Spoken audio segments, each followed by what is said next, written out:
নমস্কার।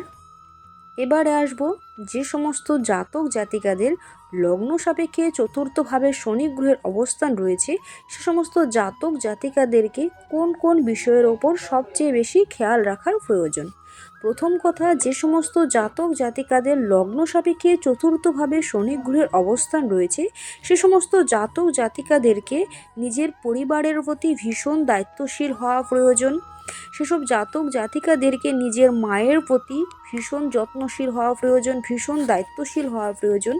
যে সমস্ত জাতক জাতিকাদের লগ্ন সাপেক্ষে চতুর্থভাবে শনি গ্রহের অবস্থান রয়েছে, সে সমস্ত জাতক জাতিকারা যদি নিজের মায়ের প্রতি বা নিজের পরিবারের প্রতি সেভাবে দায়িত্বশীল না হন, তারা অনেক ক্ষেত্রে বাবা বা মায়ের প্রপার্টি থেকে বঞ্চিত হতে পারেন। সে সমস্ত জাতক জাতিকাদেরকে পরিবারের মানুষদের সাথে খুব দায়িত্ব সহকারে কথাবার্তা বলা প্রয়োজন। যে সমস্ত জাতক জাতিকাদের লগ্ন সাপেক্ষে চতুর্থভাবে শনি গ্রহের অবস্থান রয়েছে, সে সমস্ত জাতক জাতিকাদের জন্য ছোট্ট দুটো টিপস থাকবে। প্রথম কথা, এ সমস্ত জাতক জাতিকাদের কে অবশ্যই যেন সপ্তমী তিথিতে, মানে যে কোনো শুক্লপক্ষের অথবা কৃষ্ণপক্ষের সপ্তমী তিথিতে মায়ের সাথে কোনো ঝামেলায় না জড়ানো।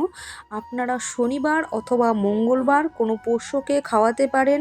শনি মন্দিরে কালো তিল, সর্ষের তেল, প্রদীপ দান করতে পারেন। আশা করি এই টিপসগুলো ফলো করলে বা এই টিপসগুলো পালন করলে সুফল পাবেন। সকলে ভালো থাকুন, সুস্থ থাকুন, মনের বশে নয় মনকে নিজের বশে রাখুন।